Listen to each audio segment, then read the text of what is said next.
Bonjour à tous, nous sommes le jeudi 12 février 2016 et notre cher ami, notre frère Andrei Martianov est avec nous. Bon retour parmi nous, Andrei. Merci fort.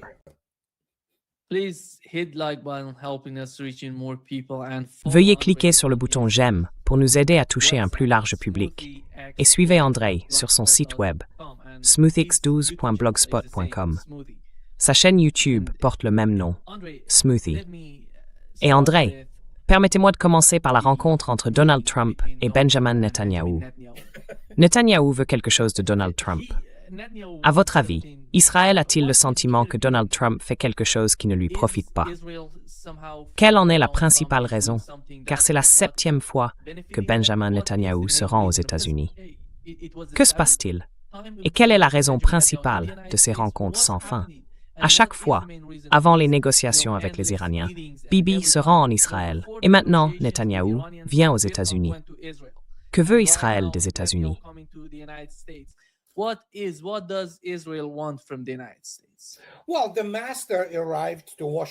Eh bien, le maître est arrivé à Washington, D.C.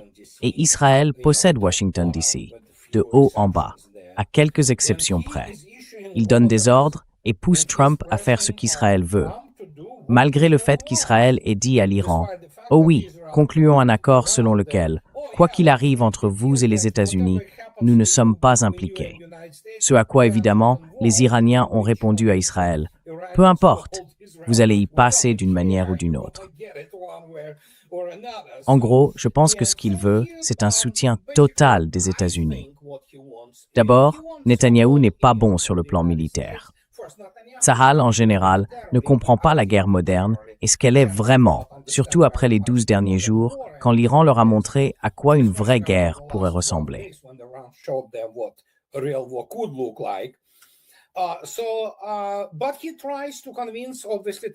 Donc, il essaie de convaincre Trump d'y aller à fond, quoi que cela veuille dire.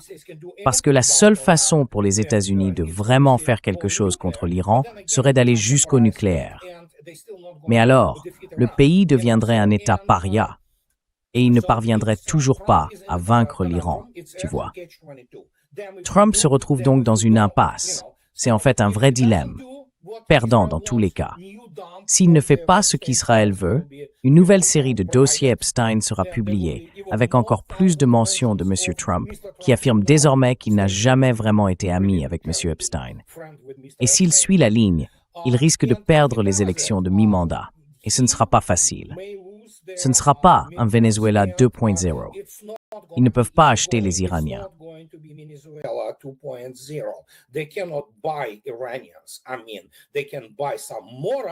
Je veux dire, ils peuvent acheter quelques imbéciles issus de la soi-disant intelligentsia libérale et tous ces types du Mossad, et ainsi de suite. Mais, les 2 dernières fois, ils ont été démasqués. Le réseau a été exposé de manière assez complète. Donc, ils n'ont plus autant d'atouts ni d'aussi efficaces qu'avant. Évidemment, leur tentative de semer l'instabilité en Iran a échoué, et c'est bien de cela qu'il s'agit. C'est la seule chose qui s'y passe. Quant à Trump, il n'y a là aucune moralité, rien de ce genre. C'est simplement un calcul politique pur et simple. Parce qu'il sait que le moment où, Dieu nous en garde bien sûr, les cercueils des soldats américains commenceront à arriver, recouverts de rouge, de blanc et de bleu, à bord des C-17 en provenance du théâtre des opérations.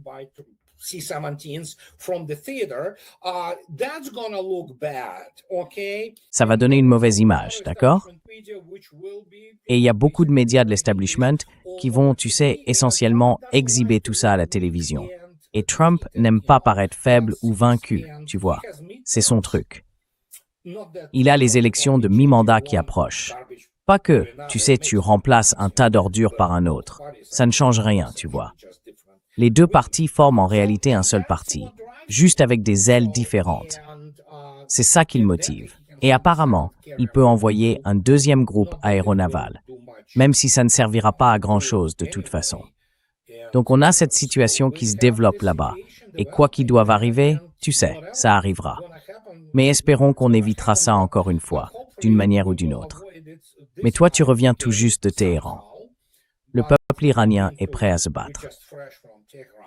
Evidently, Iranian people are ready to fight. So. Yeah, I think they're ready to fight. And Je pense qu'ils sont prêts à se battre. Et Andrei, il semble que l'administration Trump envoie un deuxième porte-avions dans la région. Tu te souviens de la guerre entre l'Irak et les États-Unis? Ils avaient envoyé, je ne sais pas, 6 porte-avions. Je me souviens plus combien. Il y en avait quelques-uns. Oui, plusieurs en fait.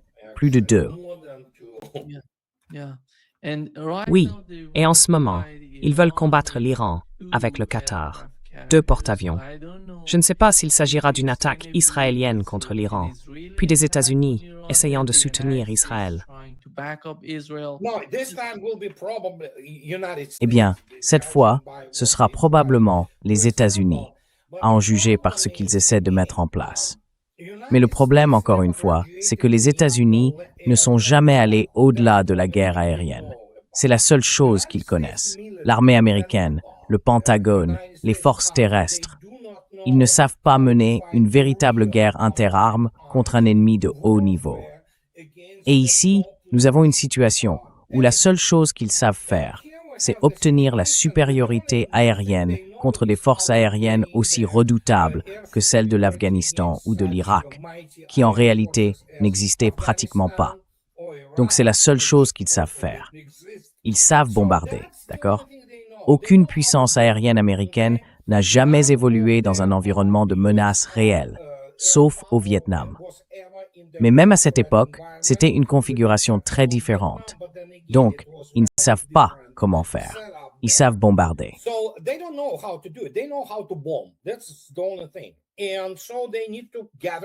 C'est la seule chose. Ils doivent donc rassembler toutes ces ressources. Mais le problème, c'est, que peut-on faire? On peut déployer quelques forces d'opération spéciales sur le terrain, probablement les insérer, mais elles ne vont pas gagner la guerre. Je ne pense pas qu'elles puissent parcourir des milliers de kilomètres avant d'atteindre Téhéran, par exemple. Ensuite, il y a la question de la défense aérienne, comme je l'ai déjà dit, qui pour eux représente un paradigme complètement nouveau, car l'Iran dispose réellement d'une défense aérienne, contrairement à l'Irak, qui avait ses anciens systèmes S-75 qui n'étaient même pas mobiles. Donc on a cette configuration, et ils espèrent probablement que tout se passera bien, je suppose. Mais peu importe combien de porte-avions on envoie là-bas. Contrairement aux Irakiens, comme je l'ai déjà dit, les Iraniens sont prêts à se battre.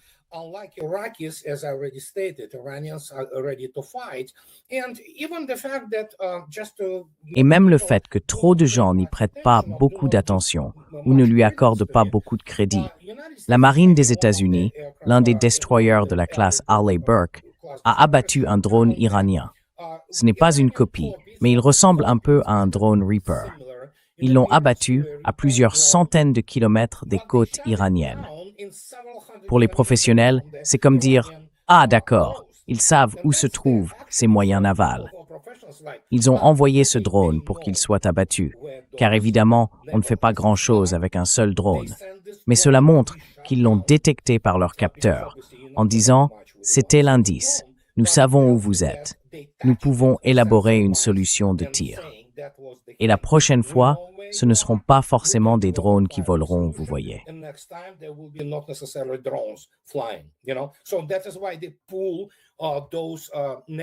C'est pour ça qu'ils retirent ces moyens navals, les destroyers et surtout le porte-avions de cette zone. Bien sûr, et on sait pourquoi ils font cela.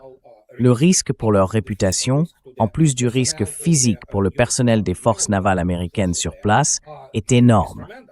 Peux-tu imaginer si quelque chose fuyait et touchait la superstructure du porte-avions? Évidemment, espérons qu'on n'en arrivera pas là. Cela pourrait tuer du personnel ou même déclencher un incendie majeur. On a vu ce que les Houthis ont fait. Les Houthis, bon sang. Ce sont des gens pour la plupart en sandales, avec des AK-47 et des systèmes d'armes antiques. L'Iran, lui, dispose de systèmes d'armes modernes, y compris de missiles anti-navires, avec une portée tout à fait respectable. Et s'il ferme le détroit d'Ormuz, c'en est fini. La présidence de Trump est terminée.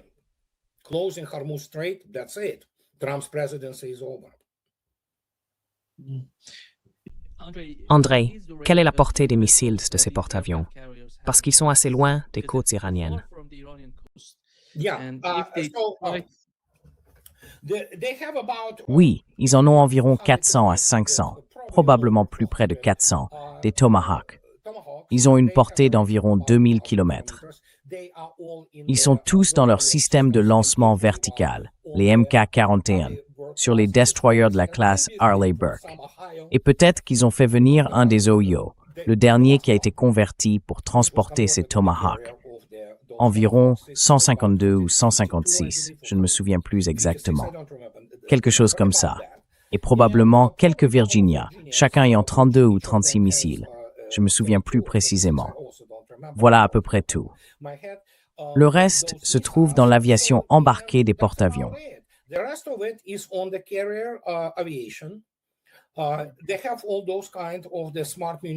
Ils ont toutes sortes de munitions intelligentes qu'ils appellent des armes à distance de sécurité. Mais les premières versions du JASSM, le missile air-sol à distance de sécurité, j'en ai assez de devoir décoder toutes ces abréviations. C'est donc un substitut furtif et subsonique du Tomahawk. Il est emporté, 3 à la fois, par le Super Hornet. Les premières versions avaient une portée d'environ 300 à 500 km et les plus récentes atteignent environ 900 km. Ils développent un missile de ce type avec une portée de 1900 km. Mais en gros, la plupart disent encore que ce n'est qu'une itération du Tomahawk. En somme, rien de bien nouveau. You know, pretty much same old. And actually, at some point of time in 2018, Syrians shut down. En réalité, à un certain moment en 2018, la Syrie a abattu non seulement une partie des 109 missiles Tomahawk, mais plus de 78 d'entre eux. Il y avait également de nombreux JASSM qui ont été abattus par la défense aérienne syrienne à cette époque. Voilà en gros. Ce qu'ils doivent faire, si vous disposez de ce JASSM de 900 km, c'est en gros, si vous ne voulez pas exposer vos avions de combat comme les Super Hornets au danger, les lancer, puis ravitailler immédiatement. C'est ce qu'ils font habituellement. Ils décollent avec une configuration plus légère, se ravitaillent près de leur porte-avions, puis partent. On peut probablement le faire à environ 1500 km de distance. Mais n'oublions pas que l'Iran est un grand pays.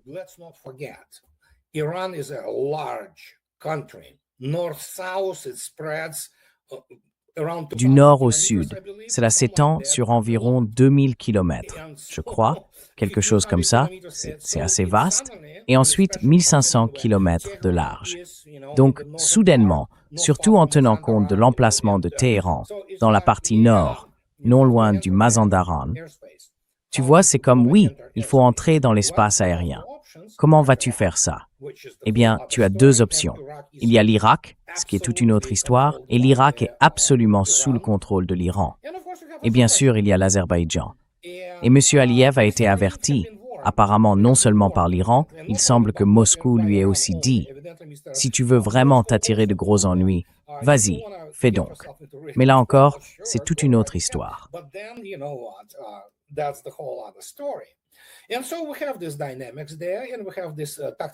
Et donc, nous avons là ces dynamiques, cette situation tactico-opérationnelle où les États-Unis se trouvent face à un véritable dilemme. En dehors du fait qu'il faut baser les moyens aériens au sol, sur des pistes d'atterrissage, et qu'ils se trouvent tous à portée de l'Iran, ils ont déployé certains systèmes de missiles tactiques, de type offensif, au Qatar. Mais je ne sais pas, ils sont mobiles. Ils espèrent pouvoir tirer et se replier, ce qu'ils peuvent probablement faire. Mais le point essentiel, c'est que tout dépend aussi du poids, pour ainsi dire, de la salve de missiles iranienne. Les États-Unis ne disposent d'aucune défense aérienne capable d'atténuer sérieusement de véritables attaques.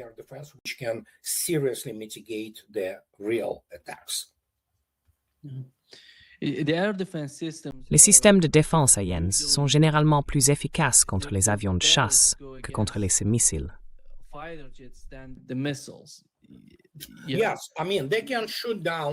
Oui, je veux dire, ils peuvent probablement les abattre s'ils disposent d'un système d'alerte précoce. Ce qui est possible, car évidemment, les États-Unis disposent actuellement de nombreux moyens de renseignement, de surveillance et de reconnaissance. Et s'ils ont une alerte précoce, ils peuvent théoriquement anticiper une salve de missiles de croisière subsoniques à attaque terrestre.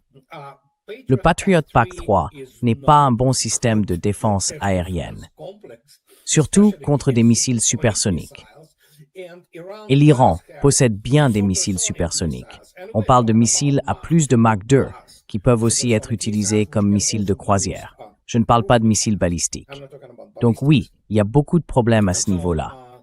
Et encore une fois, les performances de la défense aérienne israélo-américaine lors du dernier épisode, la dernière fois, ont été médiocres.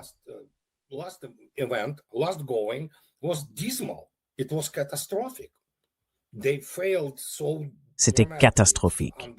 Ils ont échoué de manière si spectaculaire que c'en est incroyable. Oui, ils ont intercepté, selon différentes estimations, peut-être 25 ou 30 missiles. Le reste est simplement passé.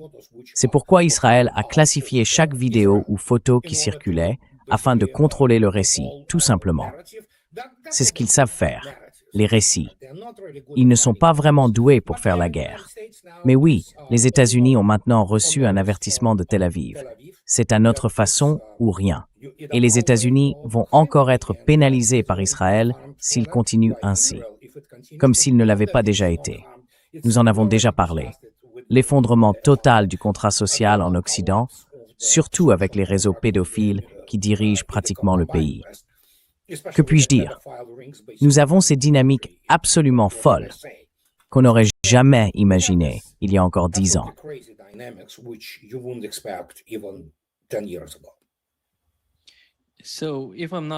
Donc, si je ne me trompe pas, si je te comprends bien, tu décris la situation comme si Israël voulait que les États-Unis combattent l'Iran. Bien sûr, ils resteront en retrait. Ils ne seront pas très impliqués. C'est ce qu'ils ont toujours fait. Tsahal est essentiellement une gendarmerie, une force de police lourdement équipée. Elle n'est pas très douée pour combattre qui que ce soit, tu sais. Beaucoup de gens oublient que la mythologie qui l'entoure a été grossièrement amplifiée par l'AIPAC et le lobby israélien aux États-Unis. À propos, oh oui, de la guerre de 1967, de la guerre de 1973. Eh bien, ils ont perdu pendant la guerre de 1973 rien qu'à cause de la défense aérienne. Plus de 120 avions de combat. Beaucoup de gens l'oublient. Évidemment, ces complexes de défense aérienne étaient principalement tenus par des opérateurs soviétiques. Mais ils combattaient, je veux dire, des armées arabes arriérées. En fait, la plupart d'entre elles étaient analphabètes à l'époque, qui étaient incapables de mener une véritable guerre. Eh bien, tu as vu toi-même comment ils ont aussi lâché Assad.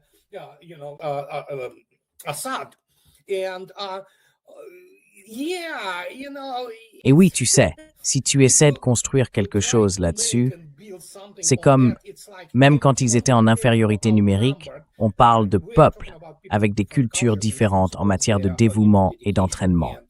Les Israéliens étaient évidemment bien mieux entraînés que les armées arabes, et ils le sont toujours. Mais le problème, c'est qu'après ce qu'on a vu en 2006 au Litanie, après ce qu'on voit encore à Gaza, et ils n'arrivent toujours pas à vaincre le Hamas.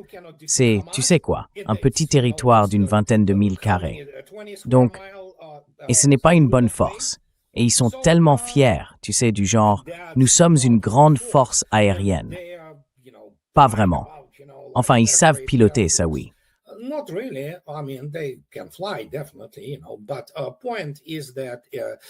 Mais le fait est que, la dernière fois qu'ils avaient cet objectif, la grande surprise pour eux a été que le radar iranien avait effectivement verrouillé le F-35.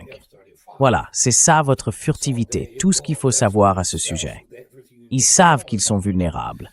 Ils savent qu'ils sont sans défense après ce qui s'est passé la dernière fois. Et tout le monde a vu ces vidéos spectaculaires de la base de Nevatim complètement détruite. Les installations au sol anéanties. Ils ont vu ce qui s'est passé à Tel Aviv. Vous voyez ce genre de choses. Ils ne veulent pas revivre ça. Mais ils ont toujours voulu que les Américains se battent pour eux. Ils ont toujours voulu que des GI américains, des gars américains, meurent pour eux. American guys to die for them. That is why they need the Christian Zionist movement in the United C'est pourquoi States. ils ont besoin du mouvement sioniste chrétien aux États-Unis. C'est pourquoi ils contrôlent le Congrès, ou peut-être pas chaque membre, mais la plupart sont influencés par Israël. Ces fanatiques du mouvement sioniste chrétien aux États-Unis, leur mission est de faire mourir des garçons américains pour Israël. Et ils ont tout l'appareil de l'AIPAC et de l'establishment, Israël d'abord, depuis les médias. Comme toutes sortes de médias pro-israéliens, Newsweek par exemple, et ainsi de suite. Leur rôle est de convaincre les États-Unis d'aller mourir en combattant l'Iran, parce que l'Iran est décrit par ces fanatiques de Tel Aviv comme une menace existentielle. Je veux dire, c'est aussi simple que ça. Il n'y a vraiment rien de plus à ajouter. Well, I mean, that's simple as that. Really, there's nothing more to it. Andre, how do you see the André, comment vois-tu la relation entre l'Iran, la Russie et la Chine?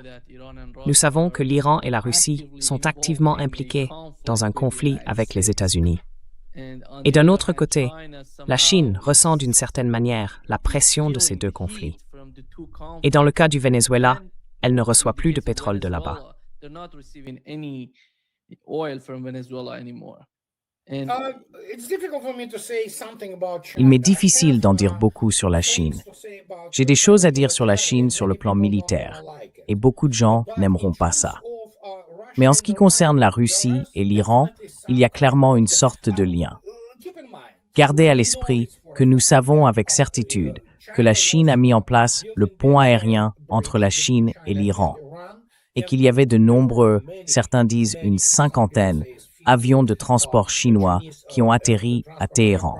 Les Russes en ont envoyé 5 ou 6, et quelques-uns d'entre eux étaient des Antonov 124, les Ruslan, qui sont d'immenses appareils capables de transporter beaucoup de fret.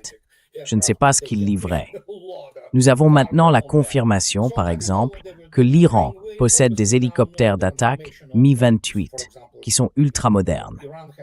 Et encore une fois, nous savons pour les Su-35.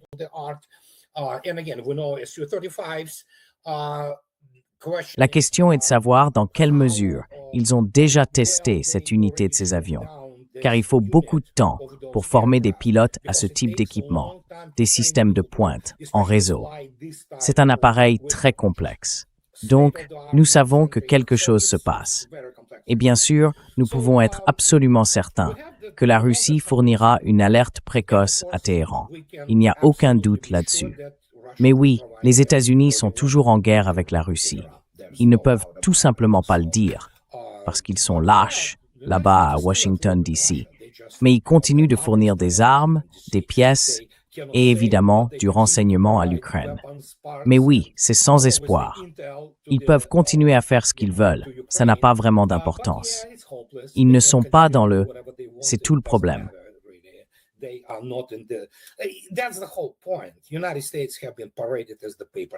Les États-Unis ont été présentés comme un tigre de papier.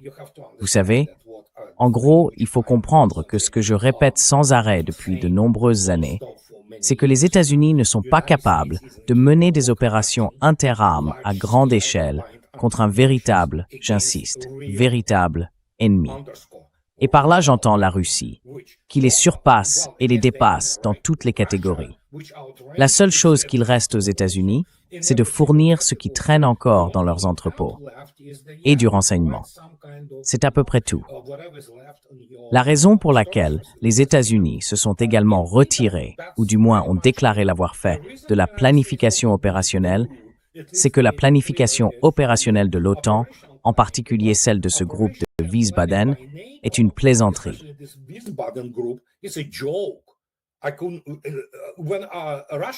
Quand l'armée russe a vu ce qu'il prévoyait, surtout la contre-offensive de 2023, elle s'est dit « vraiment ».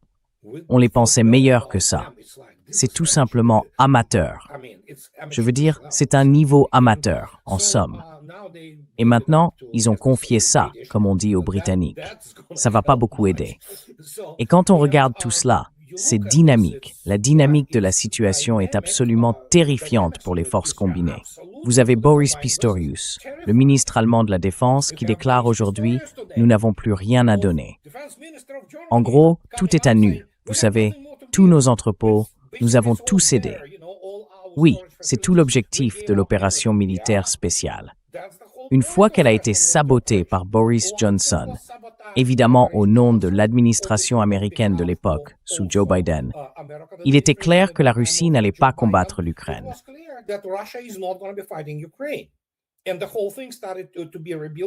Et tout a commencé à être reconstruit pour combattre l'OTAN, puis a été épuisé jusqu'à une démilitarisation complète. Les États-Unis sont démilitarisés. Leur production militaire est pathétique. Elle est dérisoire comparée à ce que produisent les Russes, tu sais. Et donc, en conséquence, on voit ce qui se passe. Et oui, encore aujourd'hui, il y avait des explosions partout en Ukraine. Je vais te donner un exemple. Les États-Unis sont incapables de soutenir ce type de campagne de frappe à distance. Les États-Unis n'ont tout simplement pas la capacité de faire cela. Et comme je l'ai déjà dit, ils ont environ entre 400 et 450 Tomahawk. Ils en manqueraient en 5 jours à peu près. D'accord?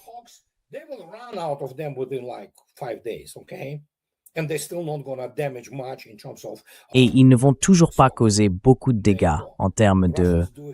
Voilà. Les Russes font cela depuis quoi? 4 ans maintenant. Et l'année dernière, surtout au cours des 6 derniers mois, tu as vu toi-même ce qui est arrivé à la production d'électricité en Ukraine. C'est fini, tout simplement. Les gens ne comprennent pas, c'est pas quelque chose qu'on peut simplement réparer. On ne peut plus le réparer. C'est fini, définitivement. Et encore une fois, l'Ukraine est un pays immense. Et nous connaissons les chiffres, n'est-ce pas? Et ils sont terrifiants.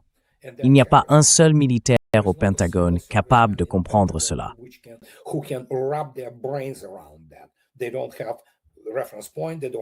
Ils n'ont pas de point de référence. Ils n'ont pas d'éducation. Ils ne comprennent pas ce qu'ils voient. Et donc, enfin certains oui, mais ceux qui comprennent ne sont pas autorisés à apparaître dans les médias dominants, par exemple, ni à dire, vous savez, annoncer de mauvaises nouvelles à Trump, par exemple. Et ce type pense aussi que les États-Unis peuvent se sortir de toute cette situation en tant qu'arbitre. Ce n'est pas possible. Et c'est pourquoi il y a en gros un effondrement.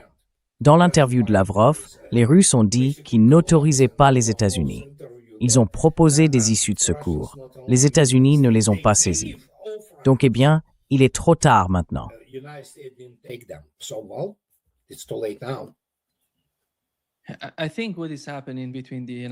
Je pense que ce qui se passe entre les États-Unis et la Russie, en matière de négociation, car la seule alternative à la guerre serait la négociation, consisterait à conclure une sorte d'accord entre les deux parties. Les mêmes personnes qui négocient avec la Russie, Steve Witkoff, Kushner et ce gouvernement, quel que soit son nom, oui, je sais, je n'arrive pas à prononcer le troisième, mais ces mêmes personnes ont d'une manière ou d'une autre commencé à négocier avec l'Iran. Quand on regarde les négociations depuis plus d'1 an, plus de 12 mois, ils se parlent. Et nous avons eu Lavrov, le ministre des Affaires étrangères de la Russie, qui a déclaré que les négociations n'allaient pas dans la bonne direction. Et qu'est-ce que cela signifie? Parce que cela pourrait d'une certaine façon aider le négociateur iranien à voir ce qu'il pourrait obtenir en négociant avec ces gens.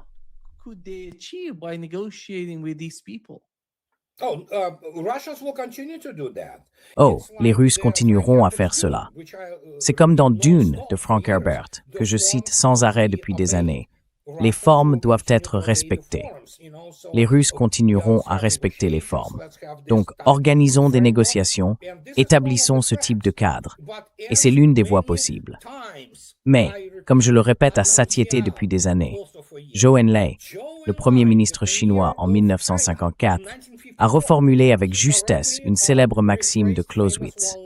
Clausewitz, souvenez-vous, disait que la guerre est la continuation de la politique par d'autres moyens. Zhou Enlai l'a réinterprété ainsi.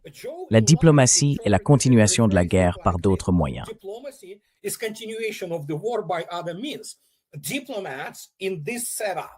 Les diplomates, dans cette configuration, dépendent totalement de ce qui se passe sur le champ de bataille. Cela a toujours été ainsi. La géopolitique repose sur l'équilibre des puissances. C'est pourquoi, quand on commence à « eh bien, ils ne comprendront pas ce qu'est l'équilibre des puissances ». Tous ces gens, vous savez, issus des sciences humaines édulcorées de l'Ivy League, de Georgetown ou de Columbia, peu importe, ils ne saisissent pas que c'est en réalité la force technologique et industrielle qui se traduit par l'équilibre des puissances, lequel repose avant tout sur la puissance militaro-industrielle et technologique. Et ce que dit Lavrov, les Russes l'ont toujours su.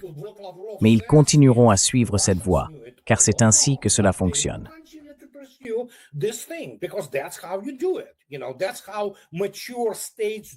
C'est ainsi que les États mûrs procèdent. Les États-Unis, en ce moment, sont dans une position désespérée, vraiment désespérée. D'abord, ils n'ont pas les ressources, ils n'ont pas la capacité de restaurer, à l'échelle nécessaire, la base industrielle. C'est extrêmement difficile, et certaines choses sont tout simplement impossibles. En conséquence, ils pensent que si l'on imprime simplement plus d'argent, cela finira par produire quelque chose. Non, ça ne fonctionne pas comme ça. Donc, ce que nous avons, c'est Trump qui a besoin d'un certain type d'accord. Il s'est convaincu, et les gens autour de lui l'ont convaincu, qu'il est en quelque sorte un grand négociateur, même s'il a fait faillite 8 fois. Évidemment, ça vous dit tout ce qu'il faut savoir sur lui.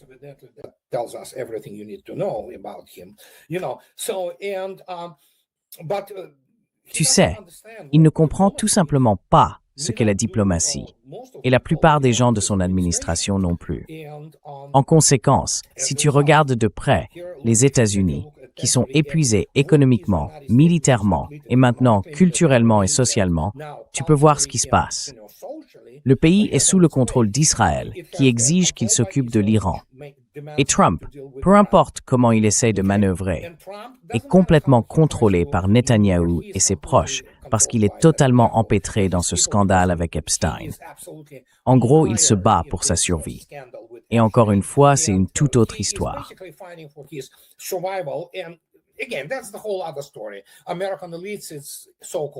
Les élites américaines, leurs soi-disant élites et classes dirigeantes, se retrouvent aujourd'hui face à une situation qui se déroule clairement à l'intérieur du pays. Ce n'est pas seulement que les démocrates cherchent principalement à ébranler les fondations du pays avec leur... Ce n'est pas pour dire qu'ICA n'a pas commis des choses absolument atroces. Ils l'ont fait. Mais le problème plus large, c'est que oui, il faut expulser les immigrés illégaux et surtout les gangs des États-Unis. Trump ne sait même pas comment faire. Je veux dire, il parle beaucoup, vous savez, mais manifestement, tout cela se traduit pratiquement par un sabotage venant d'une autre aile du parti de l'Union. Le pays lui-même est donc dans un tel état qu'il est en somme en train de se déchirer.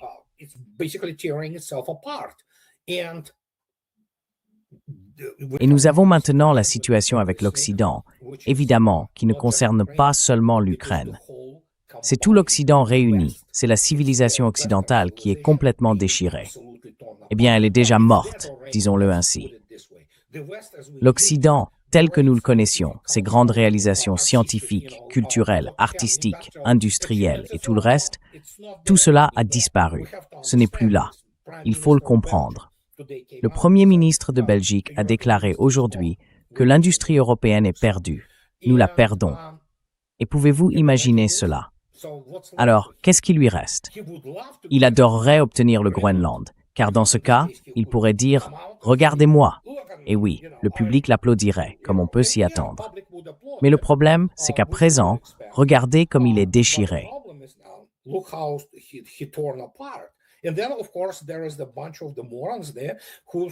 Et puis, bien sûr, il y a tout un tas d'imbéciles qui veulent encore se battre contre la Chine.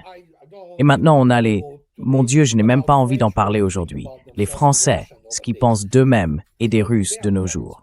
Ce sont des imbéciles. En gros, tous, sans exception. Les gens normaux n'ont pas le droit d'approcher du pouvoir. Donc on a ce chaos et il n'est pas maîtrisable. On verra bien. L'Iran devient évidemment, pour ainsi dire, Le Schwerpunkt, le point central d'attention maintenant pour l'administration Trump et Israël. Mais encore une fois, il faut comprendre qu'Israël contrôle Washington. Réussiront-ils? Eh bien, s'ils y parviennent, je pense que l'Iran les a déjà prévenus. Et quoi qu'il arrive ensuite, arrivera.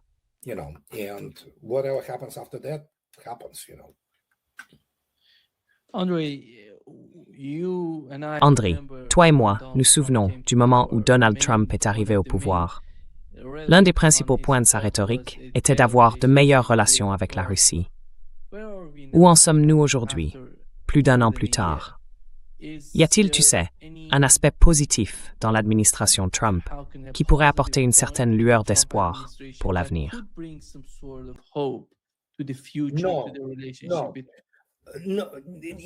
Non.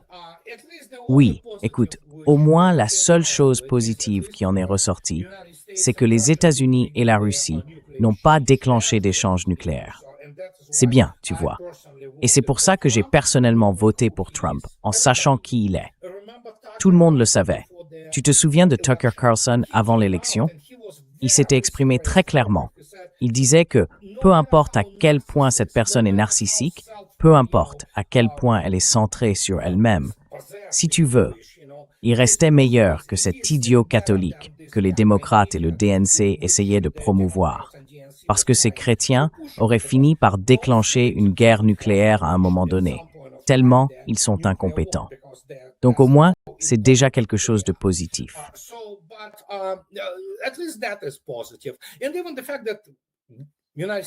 Et même le fait que les États-Unis et la Russie se parlent, c'est déjà positif. Mais au-delà de cela, M. Lavrov, il y a quelques semaines, a été très clair. Aucune véritable perspective économique sérieuse entre la Russie et les États-Unis. Trump n'a même pas osé rouvrir le trafic aérien entre les deux pays depuis plus d'un an. Cela dit tout sur qui il est. C'est essentiellement une montgolfière qui ne fait que souffler de l'air chaud à gauche et à droite. En termes de choses concrètes, oui, il y a eu une rencontre à Anchorage. Mais encore une fois, comme cela a déjà été dit, les Russes savaient qu'ils ne tiendraient probablement pas ce plan, qu'ils ne seraient pas capables d'y faire quoi que ce soit.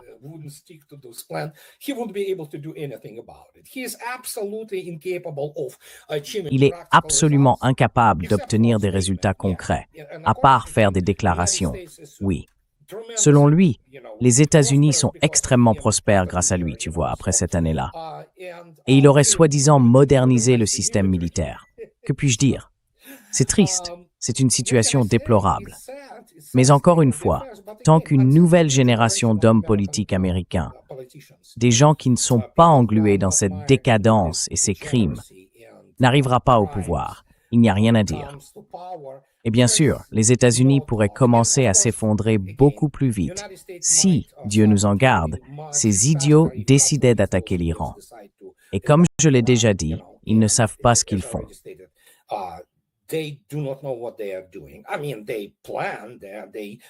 Je veux dire, ils planifient, ils calculent la force nécessaire. Combien de stocks, tu vois, combien de bases ils doivent lancer contre l'Iran. Mais c'est la seule chose qu'ils peuvent faire. Ils ne peuvent vraiment pas combattre des gens courageux qui défendent leur pays, leur nation, leur foi ou quoi que ce soit d'autre. Ils n'ont jamais, enfin ils ont rencontré cela au Vietnam et ça ne s'est pas bien passé comme tu t'en souviens peut-être. Et quoi que fasse l'Iran, la Russie et la Chine en ce moment, je ne sais pas, ils font quelque chose. Je n'y ai pas accès. Nous n'en connaissons qu'une partie. Il y a quelques Su-35, quelques Mi-28 et quels que soient les complexes de défense aérienne qu'ils possèdent maintenant. L'Iran produit ses propres complexes de défense aérienne qui se sont révélés efficaces.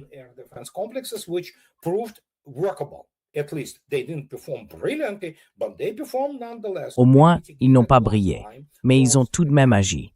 Ils ont atténué ces attaques la dernière fois, ce qui est impressionnant, compte tenu de tout ce qui avait été lancé contre l'Iran. Et c'est la situation actuelle. En gros, l'ampleur que cela a pris aujourd'hui est folle. Nous n'avions rien de comparable, même pendant la guerre froide, ni même pendant, vous savez, la crise des missiles de Cuba. D'ailleurs, la Russie a promis du pétrole à Cuba, et apparemment un convoi incluant la marine russe, escortera leurs pétroliers jusqu'à Cuba pour leur fournir du carburant. Donc oui, voilà où nous en sommes. So, yeah, that's what we have. André, André, y a-t-il des Iraniens ou des Chinois en Russie qui apprennent à se battre? Oui. Yeah, yeah. Training. Absolutely.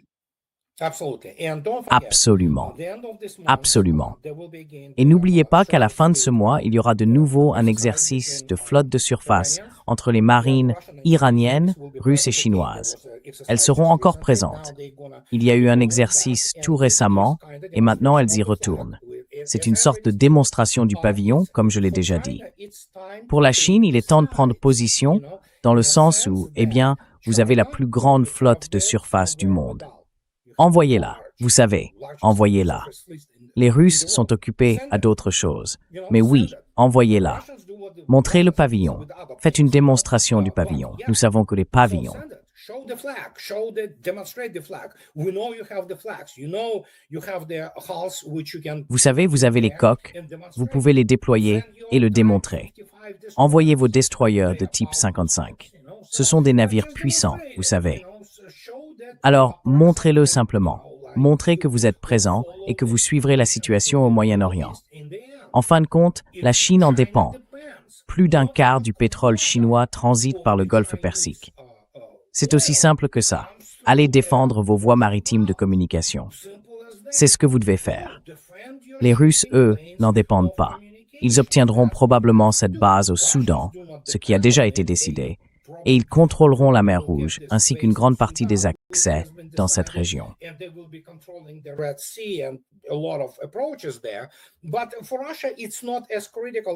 Mais pour la Russie, ce n'est pas aussi crucial que pour la Chine. Et c'est ce qu'ils doivent comprendre. Nous verrons bien.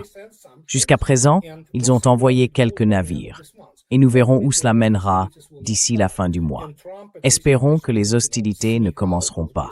Et Trump essaie au moins de se faufiler hors de cette situation, de ce casse-tête, s'il le peut, ce dont je doute. Car, messieurs, Netanyahou lui a probablement dit que d'autres documents intéressants pourraient faire surface. Eh bien, nous savons tout à ce sujet. Tout le monde sait qui ils sont, ce qu'ils ont fait, vous voyez.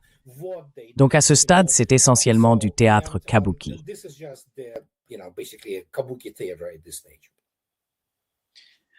André, l'un des traités les plus importants était le traité New Start entre les États-Unis et la Russie. Voyez-vous ce qui s'est passé avec la décision de l'administration Trump de ne pas le prolonger? Considérez-vous cela comme, disons, un pas vers une certaine forme d'escalade ou de course aux armements nucléaires? Ou bien y voyez-vous une stratégie des États-Unis visant à rassembler toutes les puissances nucléaires sous un seul traité?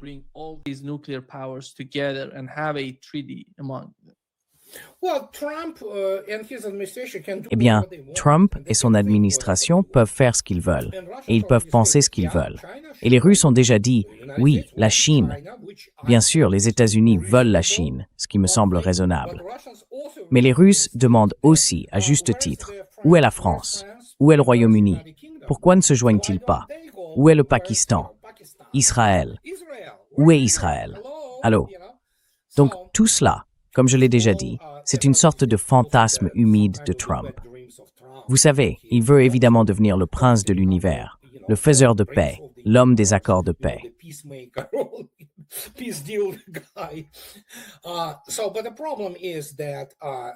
Donc le problème est, et c'est ce que beaucoup de gens n'ont pas compris, que la Russie l'a suspendu en 2023. Pourquoi? Parce qu'une fois de plus, les États-Unis se sont tirés une balle dans le pied en abrogeant le traité INF et le traité ABM. Cela a été fait par pure incompétence des organismes d'analyse américains, en particulier ceux qui travaillent pour le Pentagone, car ils pensaient que tout cela n'était qu'une plaisanterie. Et puis soudain, ils se sont rendus compte que les Russes avaient 1 ou 2 générations d'avance sur eux en matière d'ABM. En ce qui concerne les missiles de portée intermédiaire, les États-Unis ne comptent même pas, vous voyez.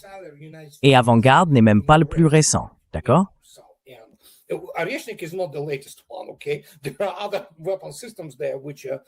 Il y a d'autres systèmes d'armes là-bas. C'est pourquoi la Russie a déclaré en 2023, « Très bien, nous suspendons cela. » Parce qu'au fond, ce que beaucoup de gens ne comprennent pas, c'est que ce n'est pas seulement une question d'ogive nucléaire. Bien qu'il existe une hypothèse solide et tout à fait raisonnable selon laquelle les États-Unis ne seraient même plus capables de produire des charges de classe mégatonnes. Ils peuvent produire des ogives de 100 kilotonnes, peut-être 150 kilotonnes, comme celles transportées par le Trident II D5. Quant au Minuteman III, après 3 programmes de modernisation, et ne vous y trompez pas, le missile Sentinelle n'entrera pas en service de sitôt. Il est probablement abandonné. Le Minuteman III a vu sa portée réduite d'environ 3000 km. Il ne peut désormais atteindre que l'extrême-orient russe. Il ne peut pas atteindre Moscou.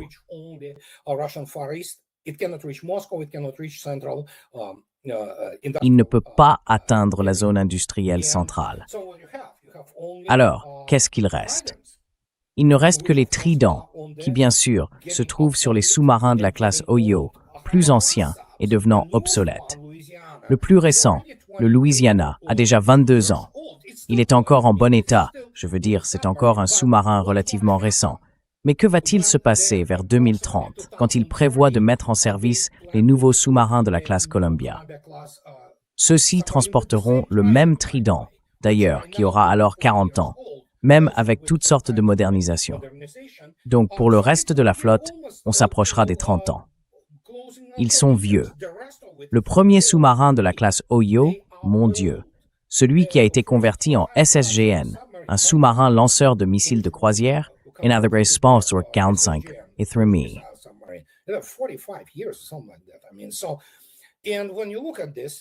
Et quand on regarde cela, tout tourne autour des systèmes de livraison, quelque chose que beaucoup de gens ne comprennent pas. Les systèmes de livraison américains, franchement, sont obsolètes, tous sans exception. Et quand on observe les systèmes de livraison produits par la Russie, sans même parler de tous ces systèmes avant-gardistes, hypersoniques, Mach 27, à portée pratiquement illimitée, il en va de même pour le Sarmat RS-28, qui peut, en somme, faire le tour du monde. Regardez le Yars.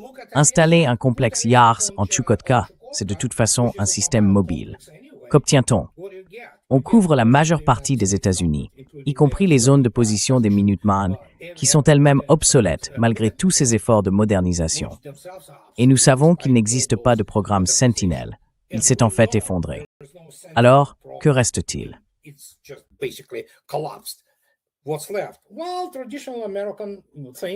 Eh bien, les thèmes américains traditionnels de l'aviation, un concept absolument obsolète, surtout à l'ère des S-400, des S-300 F4 et des S-500. Donc s'ils veulent contrer la Russie, ils ont déjà perdu. Je dis depuis 2017 que les États-Unis ont perdu la course aux armements. Ils l'ont particulièrement perdu dans le domaine des systèmes de livraison stratégique, car ces systèmes n'ont plus vraiment d'importance. Même si vous avez, non pas une mégatonne, mais quelques ogives de 150 kilotonnes sur un véhicule de type avant-garde, vous ne pouvez pas l'intercepter. C'est impossible. Il n'y a rien à faire. Les États-Unis peuvent probablement essayer de le suivre et ensuite inventer des idées idiotes comme le dôme doré, ou peu importe comment ils appellent ça.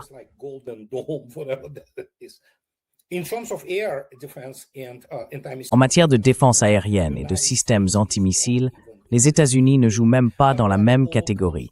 Mais tout cela s'intègre dans un dispositif de dissuasion stratégique et fait partie des forces stratégiques.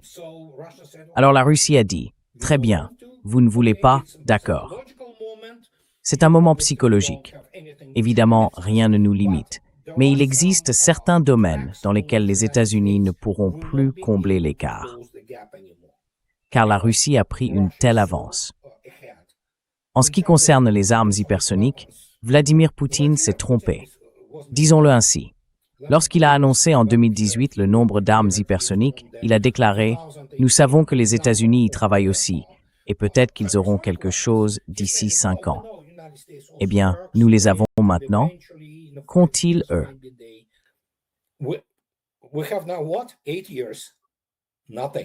Zilch, nada. 8 ans, rien, zéro, nada. Et puis il y a eu l'année dernière, non, 2024, l'Agence européenne des armes hypersoniques. Ils ont dit 20 ans au mieux. Incroyable. 20 ans. Voilà. Et c'est ce que beaucoup de gens ne comprennent pas. Encore une fois, les gens ne comprennent pas le système des systèmes. Ce ne sont pas seulement les systèmes de lancement, c'est aussi la manière de se défendre. Il y a une vidéo sur YouTube que des gens ont faite. C'est un missile américain GBU lançant un intercepteur terrestre. Et bien sûr, le A-235 Nudol, le fameux missile hurleur, atteint déjà, dès qu'il sort du conteneur, des vitesses supérieures à Mach 5, donc hypersoniques. Speed of in excess of Mach 5, which is hypersonic. So it accelerates to Mach 14 and into space. Alors, il accélère jusqu'à Mach 14 et file dans l'espace. Il n'y a tout simplement aucune comparaison. C'est littéralement insignifiant. Vous savez, les États-Unis continueront à avancer et ils conservent encore une certaine avance. Mais là encore, c'est aussi fragile dans le domaine de l'ISR, renseignement, surveillance et reconnaissance. Les Russes, pendant ce temps, étendent leur groupement orbital. Aujourd'hui même, ils ont lancé 2 autres satellites. Et autre chose est apparue. 2 satellites météorologiques, hydrométéorologiques. Donc oui, voilà. Je veux dire, j'ai tellement pris position sur le sujet. J'ai écrit 4 livres à ce propos et je travaille sur le 5e. Je ne peux pas expliquer l'écart. C'est une bête. Ce n'est pas juste un écart. Explain the gap. I mean, it's abyss. It's not just the gap. Yeah.